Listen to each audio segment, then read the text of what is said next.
அவர்களே இந்தியாவிலிருந்து வரவழைப்போமாக. ஆண்டன் ராஸ், அவர் உங்களுக்கு okay. Sorry, pastor Anton Rasan நாயனர்களை வரவழைப்போமாக ஒரு மனதோடு. Praise the Lord pastor. Praise the Lord Dolly sister. Praise the Lord நேயர்களே. Praise the Lord. வாருங்கள், வந்து உங்களோட வார்த்தையை பகிர்ந்து கொள்ளுங்கள் பாஸ்டர். ஆமென். இன்றைக்கு நாங்கள் தேவனுடைய சமூகங்களுக்கு முன்பாக செல்ல வேண்டும் என்று நாங்கள் ஜெபம் பண்ணுவோம். கிருபையும் இரக்கமும் பரிசுத்தமும் நிறைந்த அன்பு தகப்பனே, அந்த தகவல்களில் நாங்கள் உங்களுடைய சமூகத்தை முன்பாக விடாமல் இருக்கிறோம். அந்த நேரங்களில் எல்லாம் எங்களுக்கு தொழில் வந்தது, கஷ்டம் வந்தது. நீர் எங்களுக்கு முன்பாக சமூகம் எங்களுக்கு முன்பாக போகும் பொழுது எங்களுக்கு வெற்றியுள்ள வாழ்வை நீ தருகிற தெய்வமாக இருக்கிறீர். நீர் எங்களோடு வருவதனால் தானே எங்களுக்கு வெற்றியுள்ள ஒரு வாழ்வு, ஆசீர்வாதம் உள்ள வாழ்வு வருகிறது. ஒவ்வொருவரும் இந்த சத்திய நித்திய வெளிச்சம் சங்கமம் ரேடியோவை கேட்கிற ஒவ்வொரு மக்களின் வாழ்விலையும் உம்முடைய சமூகம் முன்பாக போய் எங்களுக்குள்ள இருக்கிற பரிசுத்த ஆவியானவர் எங்களை தட்டி எழுப்பி உம்முடைய சமூகத்துக்கு பின்னாக நாங்கள் போக எங்களுக்கு உதவி செய்யும்படியாக ஜெபிக்கிறேன். துதிகன மகிமை ஒன்றான மெய்த்தவனாய் உமக்கு செலுத்தி ஆண்டவர் என்ற பெருமாய இயேசு கிறிஸ்துவின் நாமத்தில ஒவ்வொருவரையும் என்னுடைய இதயத்தின் ஆழத்தில் இருந்து ஆசீர்வதித்து ஜெபிக்கிறேன். எங்களை எப்பொழுது நேசிக்கிறேன் நல்ல பிதாவே, ஆமென். பாருங்கள், மோசே அந்த எகிப்தில இருந்து அடிமைத்தனத்தில் இந்த இஸ்ரவேல் ஜனங்களை அழைத்து செல்லும் பொழுது உம்முடைய சமூகம் எனக்கு முன்பாக போக வேண்டும் என்று சொல்லி கர்த்தரோடு பேசினதை நாங்கள் வேதாகமத்தில் பார்க்கக்கூடியதாக இருக்கிறது. யாத்திராகமம் 33ஆம் அதிகாரம் 13வது வசனத்திலே இருந்து பார்க்கும் பொழுது, உம்முடைய கண்களில் இப்பொழுது எனக்கு கிருபை கிடைத்ததானால் நான் உம்மை அறிவதற்கும் உம்முடைய கண்களில் எனக்கு கிருபை கிடைப்பதற்கும் உம்முடைய வழியை எனக்கு அறிவியும். இந்த ஜாதி உம்முடைய ஜனம் என்றும் நினைத்தருளும். இன்றைக்கு நாங்கள் ஜெபம் பண்ணும் பொழுது இந்த சங்கமம் நித்திய வெளிச்சம் ரேடியோவை கேட்கிற ஒவ்வொரு ஜனங்களும் இந்த இறுதி கால ஜாதி உம்முடைய ஜனம் என்று, உம்முடைய ஜனம் என்று, இந்த கடைசி கால ஜாதி என்று ஊழியத்தை கடைசி கால ஊழியத்தை செய்ய வந்தவர்கள் என்று நீ நினைத்தருளும். உடைய அபிஷேகத்தை கடைசி கால அபிஷேகத்தை அதிகமாக தந்து எங்கள் ஒவ்வொருவரையும் அந்த வழியில எங்களை வழி நடத்தும்படியாக நாங்கள் ஒவ்வொருவரையும் ஜெபித்துக் கொள்ள வேண்டும். பாருங்கள், இப்படியாக யாத்திராகமம் 33ஆம் அதிகாரம் 14வது வசனத்தில அதற்கு கர்த்தர், என் சமூகம் உனக்கு முன்பாக செல்லும், நான் உனக்கு இளைப்பாறுதல் தருவேன். இப்படியாக மோசே சொல்லும் பொழுது யாத்திராகமம் 33ஆம் அதிகாரம் 15வது வசனத்திலையும் அப்பொழுது அவன் அவரை நோக்கி, உம்முடைய சமூகம் என்னோட கூட செல்லாமற் போனால் எங்களை இவ்விடத்தில் இருந்து கொண்டு போகாதிரும். இப்படியே 33ஆம் அதிகாரம் 16வது வசனத்திலே நீர் இல்லாமல் நாங்கள் போகக்கூடாது. இந்த ஒன்றான மெய்த்தேவன் இல்லாமல் இன்றைக்கு அந்த மெய்த்தேவனுடைய ஆவியானவர் எங்களுக்குள்ள இருந்து அவருடைய சமூகம் எங்களுக்கு முன்பாக போகிறது. எங்களுக்குள்ள இருந்து பரிசுத்த ஆவியானவர் எங்களை வழி நடத்துகிறவராக இருக்கிறார். எனக்கும் உமது ஜனங்களுக்கும் உம்முடைய கண்களிலே கிருபை கிடைத்தது என்பது எதனால் அறியப்படும்? நீர் எங்களோடு வருவதனால், எங்களுக்குள்ளே இருப்பதனால் அல்லவா? இப்படியே பூமியின் மேலுள்ள ஜனங்கள் எல்லாரிலும் நானும் உம்முடைய ஜனங்களும் விசேஷித்தவர்கள் என்று விளங்கும் என்றால், பாருங்கள், இன்றைக்கு மதங்களில் இல்லை யாருக்கும் இந்த ஒன்றான மெய்த்தேவன் அவர்களுடைய வாழ்வில அவர்களுடைய இருதயத்தில இல்லை. இந்த அபிஷேகம் பெற்றுக்கொண்ட ஒவ்வொரு கிறிஸ்தவருடைய வாழ்விலையும் நீர் எங்களோடு வருகிறீர், எங்களை ஆசீர்வதிக்கிறீர். ஆனாலும் உலகத்தில் உபத்திரவம் உண்டு. நீர் இந்த உலகத்தை ஜெயித்தவர், எங்களையும் அந்த உபத்திரவத்தை கூடாக ஜெயிக்க வைத்து அந்த பரலோக பரலோக பாக்கியத்தை நீர் எங்களுக்கு தருகிறது. ஒன்றான மெய்த்தவனாக இருக்கிறீர். இதற்காக நீங்கள் இந்த ஒன்றான மெய்த்தவனை விட்டுவிடக் கூடாது. இரட்சகராகிய இயேசு கிறிஸ்துவை விட்டுவிடக் கூடாது. அவருடைய பரிசுத்த ஆவியானவர் இன்றைக்கு எங்களுக்கெல்லாம் வாசம் செய்து எங்களை அழைத்து செல்கிறவராக இருக்கிறார்.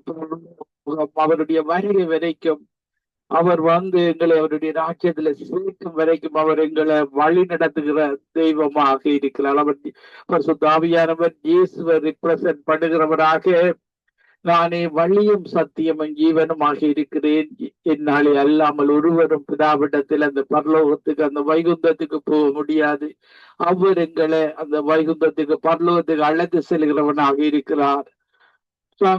நாங்கள் பார்க்கும்போது யாத்திராகமம் 33ஆம் அதிகாரம் 18வது வசனத்திலேயும், அப்பொழுது அவர் உம்முடைய மகிமையை எனக்கு காண்பித்தருளும் என்றான். அதற்கு அவர், என்னுடைய தயை எல்லாம் நான் உனக்கு முன்பாக கடந்து போக பண்ணி கர்த்தருடைய நாமத்தை உனக்கு முன்பாக கூறுவேன். அவன் மேல் கிருபையாயிருக்க சித்தமாயிருப்பேனோ அவன் மேல் கிருபையாயிருப்பேன், அவன் மேல் இரக்கமாயிருக்க சித்தமாயிருப்பேனோ அவன் மேல் இரக்கமாயிருப்பேன். பாருங்க, நாங்கள் இரக்கத்தை மற்றவர்களை காண்பிக்கும் பொழுது தேவன் எங்களோடு, நாங்கள் எவ்வளவு தூரம் இரக்கமாக எதை நாங்கள் விதைக்கிறோமோ அதை அறுப்போமோ, அவருடைய வார்த்தைகளை விதைத்து அதன்படி நடக்கும் பொழுது எங்களுக்கும் இரக்கத்தை தேவன் தயவை காண்பிக்கிற தேவனாக அவர் இருக்கிறார். இப்படியாக மோசேக்கு தன்னுடைய மகிமையை வெளிப்படுத்துகிறார். யாத்திராகமம் 34ஆம் அதிகாரம் 6வது வசனத்துல, கர்த்தர் அவருக்கு முன்பாக கடந்து போகிற போது அவர் கர்த்தர் இரக்கமும் கிருபையும் நெடிய சாந்தமும் மகா தயையும் சத்தியமுள்ள தேவனாக அவர் இருக்கிறார். அவர்கள் இரக்கமுள்ள தேவன். இன்னைக்கு மதங்களில பார்த்தீர்களாக இருந்தால் அவருடைய சின்னங்கள் ஒரு கொலை கருவிகளாக, பல இடங்களில் ஈட்டியாக கொலை கருவிகளாக இரத்தத்தை காட்டுகிற பிசாசின் உருவங்களோடு, கருப்பான உருவங்களோடு தான் இன்றைக்கு மதங்கள் தங்களுடைய தெய்வங்களை மனிதர்கள் பயப்பட வேண்டும் என்று மனிதனை பயப்பட வைக்கின்றன. எங்களுடைய ஒன்றான மெய்த்தேவன் அவருடைய தெய்வங்கள் கைகளின் மனித கைகளின் கிரிகைகளினால படியாக பயமுள்ள ஆவியை கொடுக்கிற தெய்வங்களாக இருக்கிற எங்களுடைய ஒன்றான மெய்த்தேவன் இரக்கமும் மனதுருக்கமும் நெடிய சாந்தமும் மகா கிருபையும் 1000 தலைமுறைக்கும் இரக்கம் செய்கிறவராக இருக்கிறார். பாருங்கள், யாத்திராகமம் 34ஆம் அதிகாரம் 7வது வசனத்தில 1000 தலைமுறைகளுக்கு இரக்கத்தை காக்கிறவர், அக்கிரமத்தையும் மீறுதலையும் பாவத்தையும் மன்னிக்கிறவர். பாருங்க, நாங்கள் எல்லோருமே நாங்கள் ரட்சிக்கப்படுவதற்கு முன்பாக இப்படியாக பாவத்தில அக்கிரமத்தில நாங்கள் மீறுதலில வாழ்ந்தோம். இவற்றில இருந்து எங்களுக்கு விடுதலையை தந்தார். பாருங்கள், பாவம் பொல்லாதது, மீறுதல் பொல்லாதது.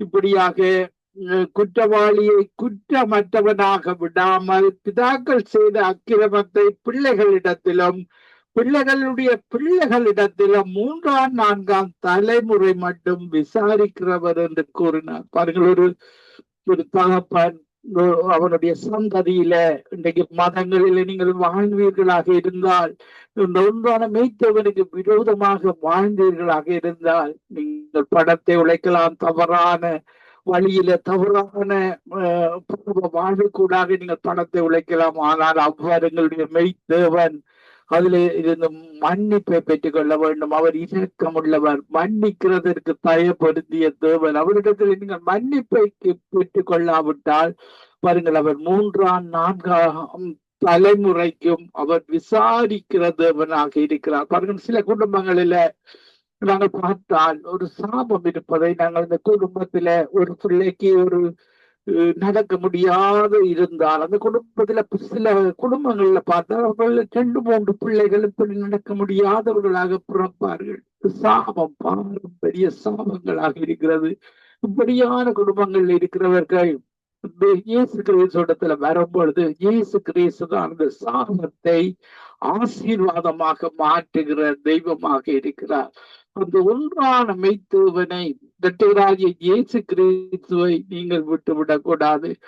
பாருங்கள், மோசே தேவன் இடைப்பட்டு மோசையை அந்த இஸ்ரவேல் ஜனங்களை வழிநடத்தும்படி மோசையை தலைவனாக ஏற்படுத்தினார். பாருங்கள், இப்படியாக அவர் நாங்கள் பார்க்கும் பொழுது உபாகமம் 1 அதிகாரம் 30வது வசனத்தில் இருந்து பார்க்கும் பொழுது, உங்களுக்கு முன் செல்லும் உங்கள் தேவனாகிய கர்த்தர் தாமே எகிப்தில் உங்களோடு இருந்து உங்கள் கண்களுக்கு முன்பாக செய்வது எல்லாவற்றை போலவும் உங்களுக்காக யுத்தம் பண்ணுவார். பாருங்கள், நாங்கள் யாத்திராமம் 14 பார்க்கும் பொழுது, யுத்தம், நீங்கள் சும்மா இருங்கள், யுத்தம் தேவனுடையதாக இருக்கிறது. பாருங்கள், இஸ்ரவேல் ஜனங்களை செங்கடலை பிளந்து அவருடைய சமூகம் முன்னானது. யோர்தானை பிடித்து அவருடைய சமூகம் முன்பாக சென்றது. இப்படியாக எரிகோ கோட்டை ஒவ்வொரு இடத்திலேயும் இஸ்ரவேல் ஜனங்களை நடத்தி சென்ற ஒவ்வொரு பாதையிலேயும் பாருங்கள், அந்த மக்கள் வனாந்திர வழியாக நடத்தினாலும் அவர் அந்த மக்களை பாதுகாப்பாக அவருடைய சமூகம் முன்பாக போய் எல்லா தடைகளையும் யுத்தம் செய்தவர் தேவனாக இருக்கிறார்.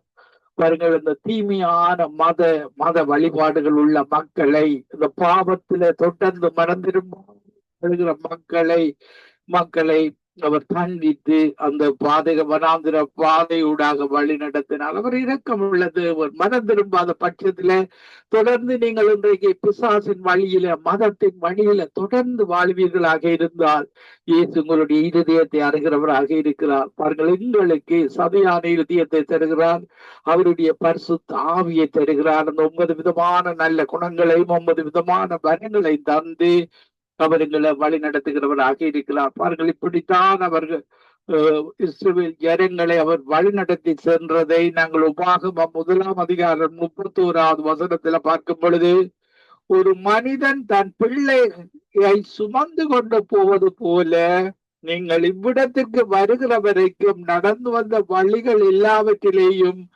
உங்கள் தேவனாகிய கர்த்தர் உங்களை சுமந்து கொண்டு வந்ததை கண்டீர்களே. அவர்கள் ஒரு தகப்பன் பிள்ளையை சுமப்பது போல அவர் சுமந்து சென்று கிட்டத்தட்ட அவர்கள் ஒரு 20 லட்சம் மக்களை அந்த இஸ்ரவேலில எகிப்தில் அவர்கள் பல்கி பெருகினார்கள். இப்படியான லட்சக்கணக்கான மக்களை செங்கடலை பிளந்து அவர் ஒரு பிள்ளையை சுமந்து கொண்டு போது போல அவ்வளவு அவருடைய சமூகம் முன்பாக போய் இந்த தீங்கும் அணுகாதபடி பாதுகாத்து நடத்தி சென்றதை நாங்கள் வேதாகமத்தில் பார்க்கக்கூடியதாக இருக்கிறது. இன்றைக்கு புதிய ஏற்பாட்டில் வாழுகிற எனக்கும் உங்களுக்கும் அந்த தேவனை எங்களுக்குள்ள வாசம் செய்து எங்களை வழி நடத்தி செல்கிறவராக இருக்கிறார். நாங்கள் அவரை விட்டு நாங்கள் முன்னுக்கு போகும் பொழுது அந்த இடங்களில எங்களுக்கு தோல்வி வருகிறது. உங்களுக்கு ஒரு ஏமாற்றம் வருகிறது. பிசாசு டெம்டேஷனை தருவான். அதற்கு நாங்கள் ஒரு பொழுதும் இடம் கொடுக்க கூடாது. அவரிடத்துல ஜெபிக்க வேண்டும். இந்த காரியத்துல நீர் எனக்கு முன்பாக போக வேண்டும், நம்முடைய சமூகம் எனக்கு முன்பாக போட வேண்டும். பரிசுத்த ஆவியானவரை உதவி செய்யும். சத்துரு இந்த இடத்துல எனக்கு டெம்டேஷனை தராதபடி ஒரு சமாதானமான முடிவை எங்களுக்கு அவர் எங்களை வழி நடத்துகிற தெய்வமாக அவர் இருக்கிறார். பாருங்கள், இஸ்ரவேல் ஜனங்களை வழி நடத்தும் பொழுது யாத்திராகமம் 13 அதிகாரம் 21வது வசனத்திலேயும் அவர்கள் இரவும்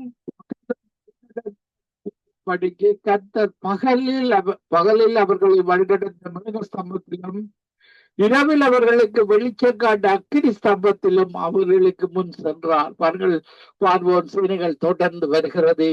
பாருங்கள், அவர் மேக ஸ்தம்பத்தினால தடுத்து நிறுத்துகிறார். 2 பார்வோன் சேனைகளுக்கும் இஸ்ரவேல் ஜனங்களுக்கும் பாதுகாப்பு கொடுக்கிறார். ஒருவர் அறியாதபடி இப்படியாக ஒரு குழந்தையை தகப்பன் சுமந்து செல்வது போல அத்தனை லட்சம் மக்களையும் எங்களுடைய தேவன் வழி நடத்தி சென்று கானான் தேசத்துக்கு அழைத்து சென்றதை நாங்கள் உலகத்துல பார்க்கக்கூடியதாக இருக்கிறது. புதிய பாடத்துல வாழுகிற எங்களுக்கும் உங்களுக்கும் இன்றைக்கு அபிஷேகத்தை பெற்ற ஒவ்வொருவருக்கும் அபிஷேகம் தான் எங்களுடைய நுகங்களை முறிக்கிறதாக இருக்கிறது, துக்கத்தை சந்தோஷமாக மாற்றுகிறதாக இருக்கிறது. பாருங்கள், அந்த பரிசுத்த ஆவியானவர் அவர் தான் எங்களுடைய ஆலயமாக இருக்கிறார். இன்றைக்கு தேவனுடைய விலாசம் அபிஷேகம் பெற்ற ஒருவரிடத்துல கேட்டால், நாங்கள் தான் தேவனுடைய ஆலயமாக இருக்கிறோம். நாங்கள் கட்டிடத்துக்கு போய் அது ஒரு சபையாக, பல ஆலயங்களில் சபையாக கூடுகிறது. தேவன் தங்குவது எங்களுக்கு இல்லதான் அவர் வாதம் செய்கிறார். 1 கொரிந்தியர் 3:16 சொல்லப்படுகிறது, நீங்கள் தேவனுடைய ஆலயமாய் இருக்கிறீர்கள் என்றும் தேவனுடைய ஆவி உங்களில் வாசமாய் இருக்கிறார் என்றும் அறியாதிருக்கிறீர்களா? அபிஷேகம் பெற்ற ஒவ்வொரு மனிதனிடத்திலேயும் அவருடைய அவர் பரிசுத்த ஆவியானவராக நாங்கள் தான் அவருடைய ஆலயமாக இருக்கிறோம். எங்களுடைய சரீரம் தான் பாவம் செய்கிற இடமாக இருக்கிறது. இந்த சரீரத்தை நாங்கள் தேவனுக்கு கிறிஸ்துவுக்கு ஒப்புக் கொடுக்கும் பொழுது அவர் இந்த சரீரத்துல தங்கி இருக்கிறவராக இருக்கிறார். 1 கொரிந்தியர் 6:19 1 கொரிந்தியர் 6:19 உங்கள் சரீரமானது நீங்கள் தேவனாலே பெற்றும் உங்களை தங்கியும் இருக்கிற பரிசுத்த ஆவியினுடைய ஆலயமாய் இருக்கிறது என்றும் நீங்கள் உங்களுடையவர்கள் அல்லவென்றும் அறியீர்கள். பாருங்கள், நாங்கள் பழைய ரட்சிக்கப்படுவதற்கு முன்பாக இந்த அடிமைத்தனத்துல வாழ்ந்தோம். எங்களுக்கு விருப்பமான இச்சைகள் பாவங்களை செய்து வாழ்ந்தோம். அதில் எங்களுக்கு கஷ்டம் வந்தது, துன்பம் வந்தது, பண நஷ்டம் வந்தது, இப்படியாக ஒரு சமாதானமற்ற தன்மை இருந்தது. ஆனால் தேவனிடத்தில் பரிசுத்த ஆவியானவரை பெற்ற பொழுது அந்த சந்தோஷத்தை இந்த உலகத்தில கிடைக்க முடியாத இந்த சந்தோஷத்தை நாங்கள் பெற்றுக்கொண்டோம். சமாதானத்தை அந்த தேவனிடத்திலிருந்து பெற்றுக் கொண்டோம். இழைப்பாறுதலாக சமாதானமாக நாங்கள் ஒவ்வொரு காரியங்களையும் செய்ய தேவன் பரலோகத்திலிருந்து அனுப்பப்பட்ட பரிசுத்த ஆவியானவர் எங்களுக்கு உதவி செய்கிறவராக இருக்கிறார். 1 பேதுரு 1:12 பார்க்கும் பொழுது, பரலோகத்திலிருந்து அனுப்பப்பட்ட பரிசுத்த ஆவியினாலே உங்களுக்கு சுவிசேஷத்தை பிரசங்கித்தவர்களை கொண்டு இவைகள் இப்பொழுது உங்களுக்கு அறிவிக்கப்பட்டு வருகிறது. இவைகளை உற்று பார்க்க தேவ தூதரும் ஆசையாயிருக்கிறார்கள். பரிசுத்த ஆவியை அவர்கள் தேவதூதர்கள் பெறாதவர்களாக எங்களுக்கு கிடைத்த பாக்கியத்தை அவர்களும் ஆசையாயிருந்ததை நாங்கள் பார்க்கக்கூடியதாக இருக்கிறது. அப்போஸ்தலர் 1:8 பார்க்கும் பொழுது, பரிசுத்த ஆவி உங்களிடத்தில் வரும்போது நீங்கள் பலன் அடைகிறீர்கள். நாங்கள் இன்றைக்கு இயேசுவுக்கு சாட்சியாக வாழுகிறோம். இயேசுவை தவிர ரட்சகர் இந்த உலகத்துல இல்லை என்று நாங்கள் உறுதியாக சொல்லுகிறோம். ஏனென்றால் அந்த பரிசுத்த ஆவியானவர் எங்களுக்குள்ள வாசம் செய்கிறதுனால், கூட வருகிறதுனால், அவர் நாங்கள் மகிமைப்படுத்தும் அறிய நாங்கள் பலன் அடைகிறோம். இதுதான் எங்களுக்கு இயேசு தருகிறார். இயேசுவை ரெப்ரசென்ட் பண்ணுகிறவர் தான் பரிசுத்த ஆவியானவர். என்னை பலப்படுத்துகிற இயேசு கிறிஸ்துவினால் எல்லாம் செய்ய எனக்கு பலன் உண்டு. பாருங்கள், இந்த உலக பலத்தை அவர் தருவதல்ல, பலத்தினாலும் அல்ல, பராக்கிரமத்தினாலும் அல்ல, பரிசுத்த ஆவியினாலே எல்லாம் ஆகும். இந்த பரலோகத்திலே அனுப்பப்படுகிற பலம் வசனத்தை வாசிக்கும் பொழுது உங்களை ஒரு வசனம் தொட்டும் அது பலத்தை தருகிறது, வெளிச்சத்தை தருகிறது. உங்களுடைய வாழ்க்கையில பயத்தை எடுத்து போடுகிறது, அடிமைத்தனத்தை எடுத்து போடுகிறது. தேவன் நமக்கு பயமுள்ள ஆவியை கொண்டாமல் அன்பும் பலமும் தெளிந்த புத்தியும் உள்ள ஆவியை கொடுக்கிறார். அடிமைத்தனத்தின் ஆவியை தருவது பிசாசிடத்திலிருந்து வருகிறது. அவன் திருடுவது, கொல்லுவது, அழிப்பது பொல்லாத ஆவிகள். அவனிடத்தில தீமையான அனைத்து ஆவிகளும் பிசாசிடத்திலிருந்து தான் வருகின்றது. விபச்சார ஆவி, வேசித்தன ஆவி, கொலைவரி ஆவி, இப்படியாக இந்த மதங்களில சொல்லப்படுகிற காட்டேறி ஆவிகள், எத்தனையோ ஆவிகள் எல்லாம் அந்த பிசாசிடத்திலிருந்து வந்து மனிதனை துன்பப்படுத்துகிறதாக இருக்கிறது. ஒரு மனிதனுக்குள்ள ஒரு 3000 பிசாசுகளுக்கு மேல ஒரு மனிதனிடத்துல இருந்து அந்த மனிதனை கீறிக்கொள்ளும், உடம்பை கீறிக்கொண்டதை நாங்கள் வேதாகமத்துல பார்க்கக்கூடியதாக இருக்கிற அந்த மனிதனை துன்பப்படுத்தும். அவன் இயேசுவிடத்துல போக விடாதபடி அவனுடைய சரீரத்தையே கீறி அவனை துன்பப்படுத்தி அவனை நரகத்துக்கு இழுத்து செல்கிற செல்கிறவைகளாக அந்த பிசாசின் ஆவிகள் செயற்படுகின்றது. தேவனோ எங்களுக்கு அன்பை தருகிறார், பலத்தை தருகிறார், நல்ல மேய்ப்பனாக இருக்கிறார். எங்களுக்கு தேவையான அனைத்தையும் அவர் எங்களுடைய தகப்பன் தான் இந்த உலகத்தின் சொந்தக்காரர். ஆனால் இந்த உலகத்தை ஆட்சி செய்கிறவன் ஒரு அதிபதியாக பிசாசு இருக்கிறான்.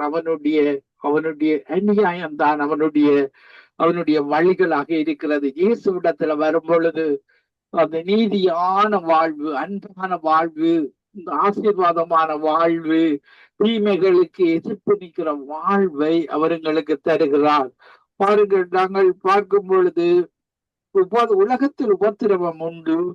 யோவான் 16:33 சொல்லப்படுகிறது. ஆனாலும் திடன் கொள்ளுங்கள், நான் உலகத்தை ஜெயித்தேன். நாங்கள் ஏன் கிறிஸ்துவோடு கிறிஸ்து தான் எங்களுடைய அப்பாவாக எங்களையும் இந்த உலகத்தின் உபத்திரவத்தில இருந்து விடுதலை தருகிற தெய்வமாக, எங்களை ஒரு ஜெயமுள்ள வாழ்வு தருகிற தெய்வமாக அவர் இருக்கிறார். பழைய பாட்டில் வாழ்ந்த யோசேப்பை பார்க்கும் பொழுது யோசேப்போடு கர்த்தர் கூட இருந்தார். கர்த்தர் யோசேப்போடு இருந்தார். அவன் காரிய சக்தி உள்ளவனானான். அவன் ஏத்தியனாகிய தன் எஜமானுடைய வீட்டில் இருந்தான். பாருங்கள், இப்படியாக அவனை ஒரு செய்யாத குற்றத்திற்காக ஜெயிலில போட்டார்கள். தேவன் ஜெயிலிலும் கூட இருந்தார், விடுதலையில கூட இருந்தார். அவனை படிப்படியாக உயர்த்தி அந்த பஞ்ச காலத்துல அந்த தேசத்துக்கு ஒரு வாழ்வழிக்க இஸ்ரவேல் ஜனங்களுக்கும் எகிப்து ஜனங்களுக்கும் ஒரு உணவு பஞ்ச காலத்துல உணவை சப்ளை பண்ணுகிறவனாக அவன் ஒரு பெரிய பதவியை தேவனால பெற்று கொண்டதை அவனுக்கு தேவன் தரிசனம் கொடுத்து அந்த பஞ்ச காலத்தில அவனை உயர்த்தினதையும் நாங்கள் பார்க்கக்கூடியதாக இருக்கிறது. ஒரு மனிதனோடு தேவன் இருப்பாராக இருந்தால் அவன் செய்வதெல்லாம் பாருங்க, டொனால்டு ரம்மோடு தேவன் கூட இருக்கிறார். அவர் ஒருவர் தான் இந்த அபிஷேகம் பண்ணப்பட்ட மனிதனாக இருக்கிறார். பாருங்கள், முஸ்லிம் மத மக்களோடு கூட அவரிடத்துல பலம் இருக்கிறதை அறிந்து கொள்வார்கள். எல்லா மத மக்களும் கர்த்தரங்களோடு கூட இருந்தால் எல்லா மத மக்களும் எங்களோடு வருவார்கள், அவர்கள் ரட்சிக்கப்படுவார்கள். பாருங்க, நாங்கள் வேதாகமத்துல பார்க்கும் பொழுது ஆபிரகாமுக்கு 2 பிள்ளைகள், ஒன்று ஈசாக்கு, மற்றது இஸ்மவேலாக இருக்கிறார். ஈசாக்கு என்னுடைய சித்தத்தின்படி பிறந்த பிள்ளையாக இருக்கிறார். ஆனால் ஆகார் என்ற அடிமை பெண்ணுக்கு பிறந்த மகன் தான் இஸ்மாயில். இவன் தான் பாருங்கள் முஸ்லிமாக இன்றைக்கு உலகம் முழுக்க இருப்பதை நாங்கள் பார்க்கக்கூடியதாக இருக்கிறது. பாருங்கள், நாங்கள் பார்க்கும் பொழுது வேதாகமத்தில பாருங்கள், ஆதியாகமம் 21ஆம் அதிகாரம் 14வது வசனத்துல பார்க்கும் பொழுது, ஆபிரகாம் அதிகாலையில் எழுந்து அப்பத்தையும் ஒரு துருத்தி தண்ணீரையும் எடுத்து ஆகாருடைய தோளின் மேல் வைத்து பிள்ளையையும் ஒப்பு கொடுத்து அவளை அனுப்பிவிட்டான். அவள் புறப்பட்டு போய் பேர் சபாவின் வனாந்திரத்திலே அலைந்து இருந்தாள். பாருங்கள், இப்படி ஆகார் தண்ணீர் இல்லாமல் அந்த ஆகாருக்கு பிறந்த அந்த பிள்ளை இஸ்மவேல் அழுகிறது. அதன் சத்தத்தை எங்களுடைய தேவன் கேட்டார். பாருங்கள், அவர் மதம் என்று தள்ளி விடுகிற தேவன் அல்ல. ஆபிரகாமின் சந்ததியாக அந்த ஆகாரின் சந்ததியை பார்க்கிறான். ஆபிரகாம் ஈசாக்கையும் தேவனுடைய சந்ததியாக பார்க்கிறார். ஆனால் உடன்படிக்கை ஈசாக்குடன் தான் தேவன் செய்தார், உடன்படிக்கையின் பிள்ளையாக. ஆனாலும் அவர் அந்த ஆகாரின் பிள்ளையையும் ஆசீர்வதிப்பதை நாங்கள் பார்க்கக்கூடியதாக இருக்கிறது. தேவன் பிள்ளையின் சத்தத்தை கேட்டார். தேவதூதன் வானத்திலிருந்து ஆகாரை கூப்பிட்டு, ஆகாரே, உனக்கு என்ன சம்பவித்தது? பயப்படாதே. பிள்ளை இருக்கும் இடத்திலே தேவன் அவன் சத்தத்தை கேட்டார். பாருங்கள், அந்த பிள்ளை அழும் பொழுது கூட தேவன் பட்சபாதம் இல்லாத தேவன், முஸ்லிமை நேசிக்கிற தேவன், கிறிஸ்தவர்களை நேசிக்கிற தேவன், இந்து மதம் எந்த மதத்துல வாழ்ந்தாலும் உங்களை நேசிக்கிற ஒருவர் தான் ஆண்டவராகிய இயேசு கிறிஸ்து. அவர் உங்களை எப்பொழுது நேசித்துக் கொண்டு இருக்கிறார். நீங்கள் தான் அவரை விட்டு தூரமாக போய்கொண்டிருக்கிறீர்கள். அவர் எல்லாரிலையும் அன்பு செய்கிற தெய்வம் தான் ஆண்டவராகிய இயேசு கிறிஸ்து. இப்படியாக பாருங்கள், இந்த ஆகாருக்கு பிறந்த இஸ்மவேலை தேவன் சொல்லுகிறார், நீ எழுந்த பிள்ளைகள் அவனை உன் கையினால் பிடித்து கொண்டு போ, அவனை பெரிய ஜாதியாக்குவேன் என்றார். தேவன் அவளுடைய கண்களை திறந்தார். அப்பொழுது அவள் ஒரு தண்ணீர் துறவை கண்டு துருத்தியிலே தண்ணீர் நிரப்பி பிள்ளைக்கு குடிக்க கொடுத்தார். பாருங்க, ஆகாரின் பிள்ளையாகிய இஸ்மாவேலுக்கு கொடுத்த துறவுதான் இன்றைக்கு சவுதி அரேபியாவில் இன்றைக்கு மெக்காவுக்கு போகிற அத்தனை ஜனங்களும் குடிக்கிற தண்ணீராக இருக்கிறது. அதனுடைய ஆழம் அறிய முடியாததாக இருக்கிறது. அந்த துறவு ஆகாருக்கு கொடுத்த துறவுதான் அந்த சவுதி அரேபியா மக்கள் இன்றைக்கு அந்த மெக்கா தேசத்தில ஒரு வற்றாத நீரூற்றாக அந்த துறவு இருப்பதை நாங்கள் பார்க்கக்கூடியதாக இருக்கிறது. கலாத்தியர் 4:22 வசனம் சொல்லுகிறது, ஆபிரகாமுக்கு 2 குமாரர் இருந்தார்கள் என்று எழுதியிருக்கிறது. ஒருவன் அடிமையானவர்களிடத்தில் பிறந்தவன், ஒருவன் சுயாதீனம் உள்ளவர்களிடத்தில் பிறந்தவன். இப்படியாக தேவன் ஈசாக்கையும் ஆசீர்வதித்தார்.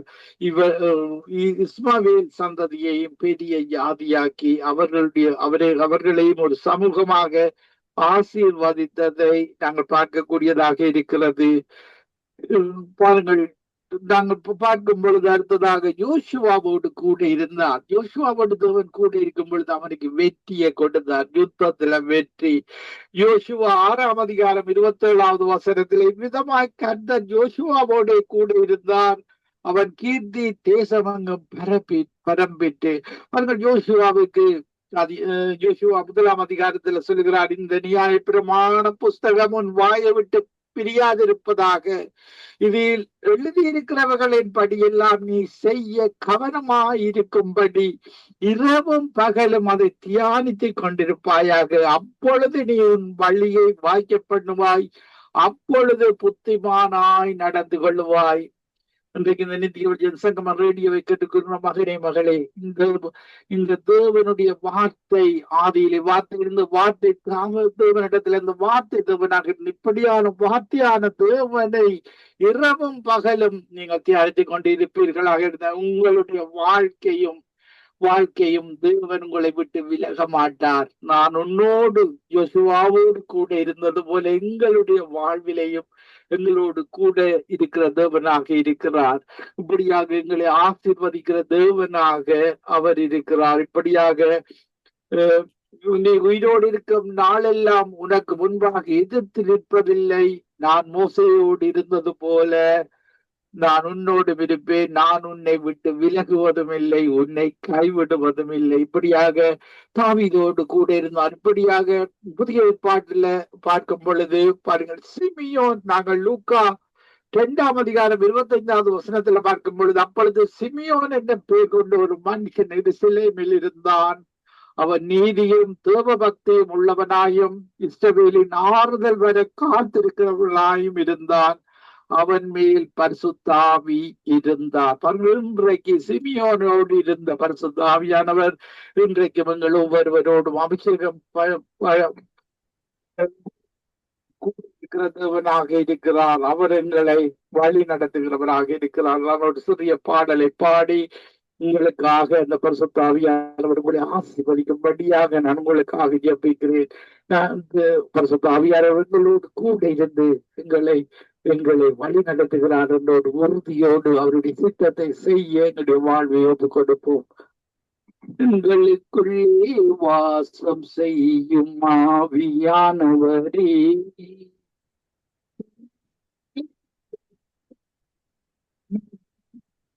ஐயா, எங்களுக்குள்ளே வாசம் செய்யும் ஆவியானவரே, போல் நடத்தி செல்லும் ஐயா. ஆவியானவரே, ஆவியானவரே, பரிசுத்த ஆவியானவரே. ஆமாண்டவரே, பரிசுத்த ஆவியானவரே, இந்த கடைசி காலத்தில நீர் எங்களுக்குள்ள வாசம் செய்கிற தேவனாக இருக்கிறீர். ஆவியானவரே, இந்த கடைசி காலத்தில என்ன பேச வேண்டும், எப்படி வாழ வேண்டும். உடைய அபிஷேகத்தை எங்கள் ஒவ்வொருவருக்கும் அதிகரித்து தரும்படியாக கடைசி நாட்களில் நான் மாம்சமான யாவர் மேலும் என் ஆவியை ஊற்றுவேன் என்று சொன்னிடே அந்த ஆவி ஊற்றப்பட நாங்கள் ஒரு அபிஷேகத்துல நிறைந்தவர்களாக ஒரு எழுப்புதலை நோக்கி போகிறவர்களாக இந்த அன்பு கண்ட மக்களும் ரட்சிக்கப்பட ஆவியானவரை கிருபை செய்வீனாக. ஒருவரோடு முன்னேற்படுவதற்காக நன்றி. எங்களை ஒவ்வொருவரும் பலம் தந்து சுழன்று ஆசீர்வாதம் வழி நடக்கும்படியாக ஜெபிக்கிறேன். ஒவ்வொருவரையும் என்னுடைய இதயத்தின் ஆழத்தில் இருந்து ஆசீர்வதித்து ஜெபிக்கிறேன். எங்களை எப்பொழுது நேசிக்கிற நல்ல பிதாவே. ஆமேன், ஆமேன், ஆமேன்.